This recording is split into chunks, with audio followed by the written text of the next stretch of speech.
All right, good morning. We are going for a ride through Lindenwood Park and Gooseberry here in Fargo and Moorhead, North Dakota and Minnesota. Trees are changing. It is a beautiful day. We're trying this mic setup. I have no idea how this is going to go. I've got a lav mic with a little fuzz on it. We're just going to kind of bomb down the hill here. I'm on the Marin Bobcat Trail 3. And we're going to see. Hopefully, the trails are not too muddy and we can ride the trails. That would be wonderful. But we will see. But look at all the leaves changing. I definitely want to do some photography of some of these things before they're all gone. So that might have to be the next couple of days because a lot of these trees are dying, but there's still a lot of green left. Excuse me. All right. Crossing over the Red River. All right, here we go. Let's see. It's looking kind of muddy. Let's see what it looks like. That's mud, but this is not. Am I leaving a trail? If you're leaving tracks, the rule is if you leave tire tracks, then it's too muddy. Doesn't look like I'm leaving tire tracks. Let's see. Nope, I'm not picking up any mud in my tires. So we're just gonna run this for a little bit and see. We may be slipping on some wet leaves and stuff here, but I think we're gonna be all right for a nice easy cruise today. What a beautiful morning. Fall is definitely here. I can tell you that. Fall is definitely here. Oh, this has been doing this mountain bike riding. I started in March of this year. Open over this. So back in March, I was going through chemo. I was on my second or third, I can't remember exactly when. Second or third treatment. And one of the people in one of my cancer forums said, hey, what you really need to do is you need to keep moving. You need to stay active. Go for a walk. Go somewhere adventurous where you feel good. We're gonna go over here. Watch this, this is kind of cool. I will not be hitting any of these jumps right now, but I will go through here. Normally there's a nice jump right here that you can launch off, but we're not gonna do that because we don't know what it's like.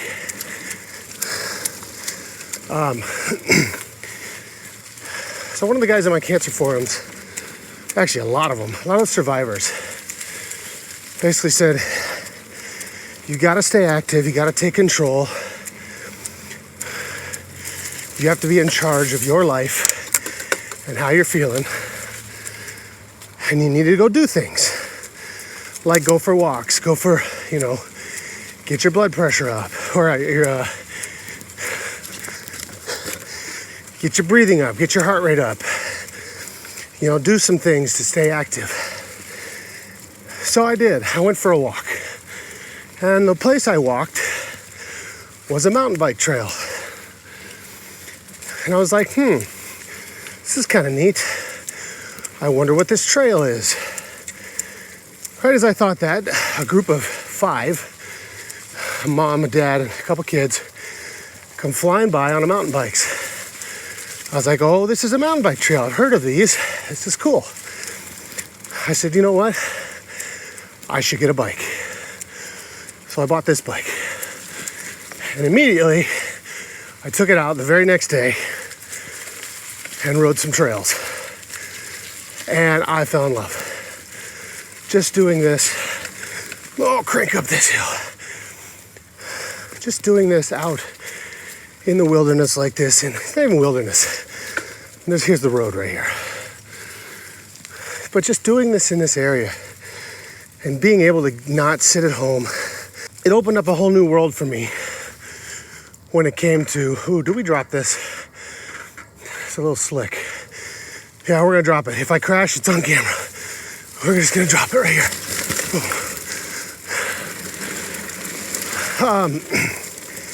But being able to get out and do this, I fell in love with it. But this bike has been my getting started into what I believe helped me get to where I am with my cancer so far. I'm 6 weeks out from liver surgery. I had very invasive, heavy-duty surgery done on my liver. Something I never thought could happen. Because back in March or in February, when I first started chemo, I was diagnosed January 18th. But back in February, when I was starting with oncologists and chemo and treatments, they basically told me there's no chance for an operation. You becoming operable is a very slim hope. Your best bet is to hope the chemo does well, stay healthy, and we'll try to prolong your life as long as we can. Those were kind of the words that were told to me by oncologists. They would say, you know, statistically, people only make it this long or this long. And I'd say, well, I'm not part of your statistic. Because I know me, I know myself. I'm not going to take no for an answer. I'm not going to take my first opinion. I'm going to get a second opinion and a third opinion. And then I'm going to make an educated decision. So I went to a different cancer center and I started, and I did what was known as the kitchen sink. I just learned that term, actually. Kitchen sink is, it's a chemo regimen for colon cancer. It's FOLFOXIRI plus Avastin. FOLFOX is the general, you know, what everybody colon cancer and other cancers, they get that one, which is kind of a basic thing. Then the IRI, I-R-I, is irinotecan. It's a little muddier here. Not leaving trails though, so we're okay. The IRI on the end is the irinotecan, and Avastin is bevacizumab, which is kind of a biologic. So basically, oh, I love the way this thing climbs up like this. Basically, everything that you can throw at somebody with cancer, they threw it at me. And luckily, it's stuck. Because I started getting shrinkage, and CEA levels were crashing, coming down. Oh, we're gonna go up on the grass. I do have some mud caked up on these tires. So everything was going in the right direction. But they still kept saying the same thing. You're not surgical. You're not going to be surgical.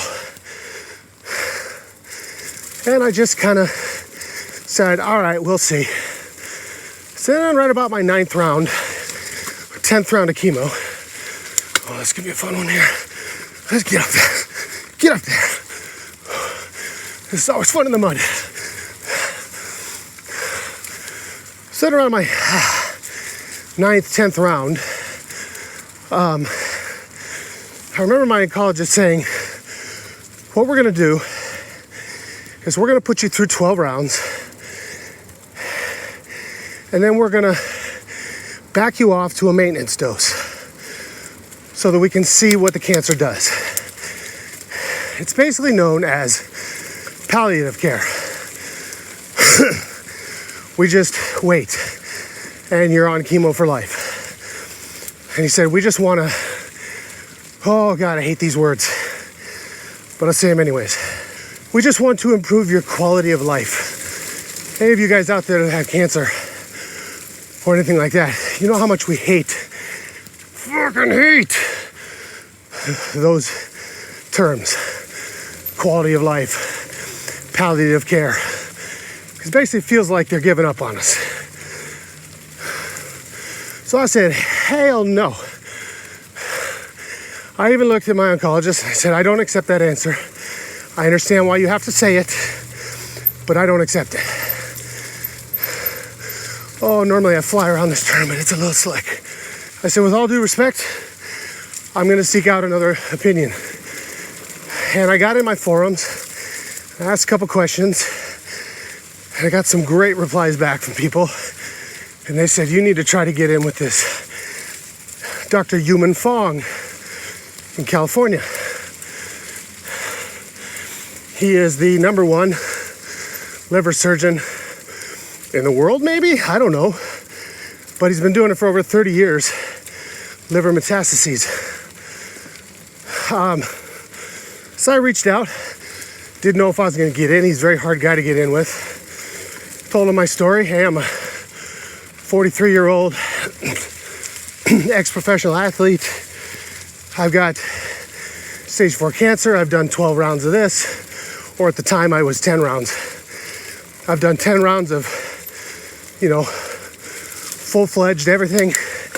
I've handled it well. I bounce back fast. I'm riding mountain bikes, staying healthy, all that stuff. Let's jump that log. There we go. Can you take a look at my case? And he did. And he said, can you come down for a consultation? Sure. So I booked a flight and I went to California to consult and meet with him. He said, you're the kind of guy I want to work with. You're young, you're strong. I know I can do some surgery on you. We can bounce back. He looked at my latest scan. He says, here's what we're going to do. Put together a surgical plan. I was ecstatic because everybody back here at my cancer center, including surgeons and everything, were like, oh no, there's no surgical, there's no this, there's no that. And here's this doctor in California saying, yes, it's very much surgical. Here's what we're gonna do. So, after some battles with insurance and getting everything organized and planned, I was able to get something scheduled to head to California. And 6 weeks ago almost,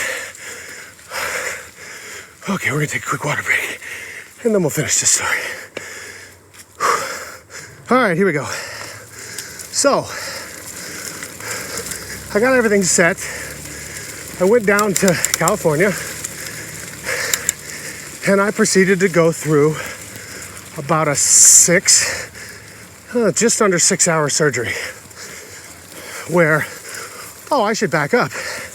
Because of the chemo I was doing and what I was up to, my primary tumor, which was on my sigmoid colon, by this point had disappeared. Gonzo, see ya, peace out. Had a colonoscopy and a biopsy done. No malignancies. Holy crap. That means I don't have to have a colon resection while I'm in California. So that freed up more time that Dr. Fong could spend on my liver. And he took that time. He took 5 hours and I think, for some reason I have it in my brain, 5 hours and 47 minutes of surgical time on my liver. And he started from the left. Before he started, I had 4 larger tumors on my left lobe. And I had between 13 and 15 on my right lobe. So we're looking at between 17 and 19 tumors on my liver. Not the best, not the best prognosis. So Dr. Fong started. He spent just under 6 hours cutting up my liver. And when he got done and I woke up, he said I couldn't get it all, but I got the majority of it.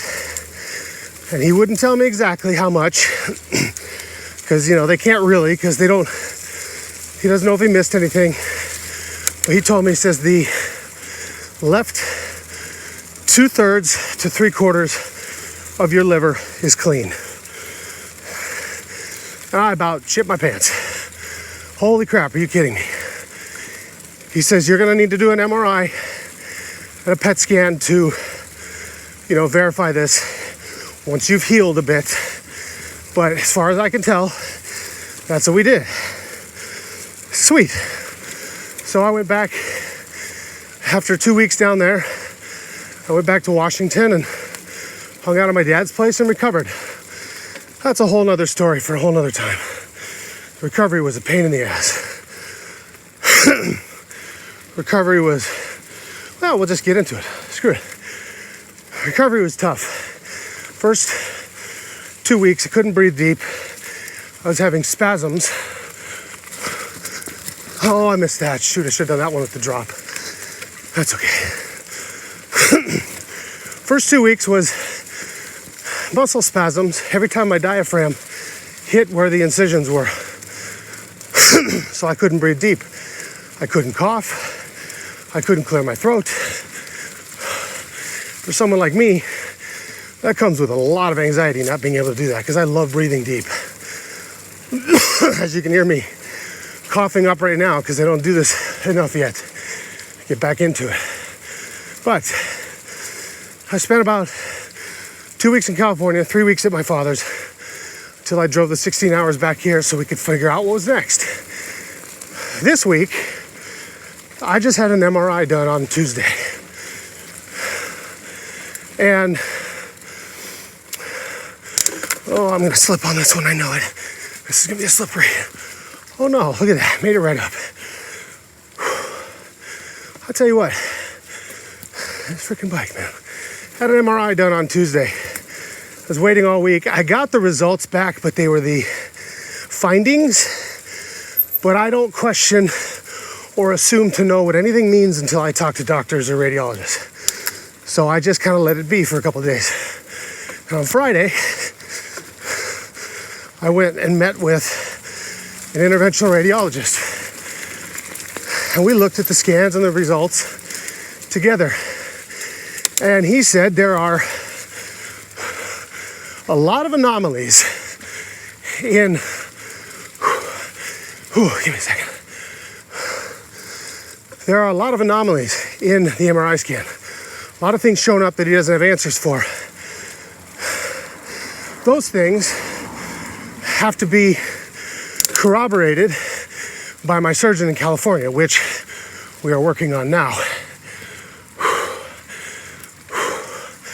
All right, first part done. We're gonna ride on the road here, see if we can clear some mud. I got the findings and I had some questions. Basically, this is a great jump right here. Wow! But we're not gonna jump it, obviously, because it's muddy. I had some questions, and they had a lot of things listed down in the findings that says anomalies, and they didn't know what it was. But my surgeon told me a couple weeks ago, when you get your MRI, there's going to be things on it that still look like cancer. Those are the areas that I did surgery, and I either resected, which is cut out, or microwave ablated, which is burn. So a lot of the things that show up on an MRI are going to be the empty shells of the dead carcasses of tumors. And sure enough, my MRI came up riddled with anomalies. And I said, okay, Dr. Fong said this would happen. Don't freak out. So when I talked to radiologists, I told him the same thing and he agreed. So we're waiting now on Dr. Fong to look at the MRI results, compare it to his notes of what he did, so that we can see if the anomalies are in fact dead tumors or if it's something new. However, this is the thing that I'm struggling with right now. And if you've watched this far, I really appreciate you. But this is where I'm struggling right now. If it turns out that the MRI results show all these dead tumors and everything is dead, the MRI also shows only 2 live tumors left. And I don't know how to think about that, how to feel about that. Because I don't know, it's like I said, I haven't talked to Dr. Fong, and I'm in the middle. I'm stuck in the middle right now between celebrating my face off and worrying about what's coming next. Because if it turns out that that's true, and Dr. Fong got all of those, that means he got 17 of the 19 tumors that were on my liver, leaving 2 left. And if that's the case, the interventional radiologist here looked me dead in the eye and said, if all you have left is 2 tumors, I'm going in orthoscopically and I'm killing them. I'm taking them out. So, what do you do? How do you feel? I mean, I'm hopeful. I am hopeful as all freaking get out. But you gotta be careful with that. You can't bet the farm on it. It's cancer. Cancer has a mind of its own. Cancer is a fucked up thing. I hate it. It's taking people out of my life. It's hurting other people. It's hurting me. Hurting my loved ones while it hurts me. It's stupid. So you can't get too excited about things, but you can't go in the negative either. So right now, I'm absolutely towing that line between the positive and the negative. And that's why I come out here and get on this bike and do this. Because even though, like, we're gonna climb this big hill right here in lowest gear, so we don't have to work too hard. But like, I'm already 28 minutes of riding. And I'm still having a good conversation with y'all. Ooh, spiderweb, spiderweb. Oh God, spiderweb. So, like I said, if it turns out that if it turns out that the MRI is correct, then I have 2 tumors left on my liver.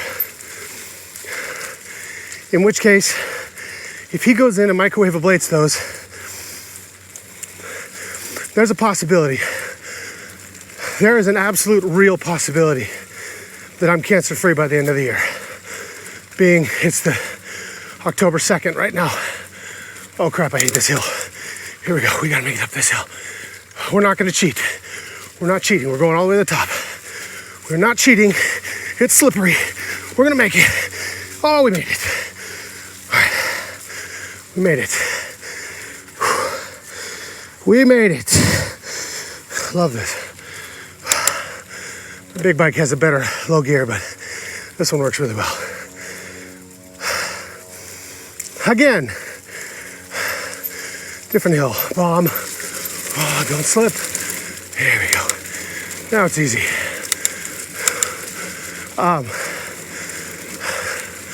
So like I said, if it turns out that the MRI is correct and everything says the way it does,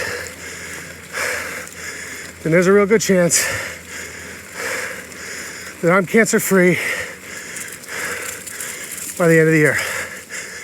If it turns out that there are more things, more anomalies that show up and are cancerous, then it means I got to do something else. Probably back on chemo for a while. This coming week, we're doing a PET scan. PET scan will give me 100%, well, 95, whatever the percentage, success. Let me know exactly how much cancer is in my body.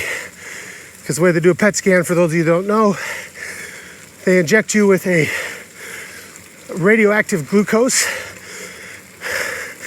that the cancer cells like, and basically they absorb by the cancer cells, and then when they scan, they light up like fucking Christmas trees. What I want is I want my body to look like a Christmas tree that's got a bulb pulled out and it's not lighting up. So that's what I need. I need the dead Christmas tree. The old strand. My body needs to look like a strand of lights you found at the bottom of the box. And no matter what you do, it just doesn't light up. We good with that? Cool. So I'm gonna have that done this week. I'm skipping that, we'll go over here. I'm gonna have that done this week. I'm gonna have all the stuff corroborated by Dr. Fong. And then we see what happens from there. So, for those of you that have followed along, thank you so much. I know this was probably boring. Listen to me rant and pant. But it gives you an idea of who I am. Like I said, this is only my third time riding this bike on the trails. I can ride it on the road all day. My third time riding on the trails. Seem to be doing okay. And this is where we started. We're back at the bridge. That was 4.06 miles. And we go across the bridge, across the Red River, back from Moorhead, back to Fargo. Hope you guys enjoyed this ride. A little description of what it is that I'm dealing with my cancer stuff. And shit, I don't even know how to do an outro.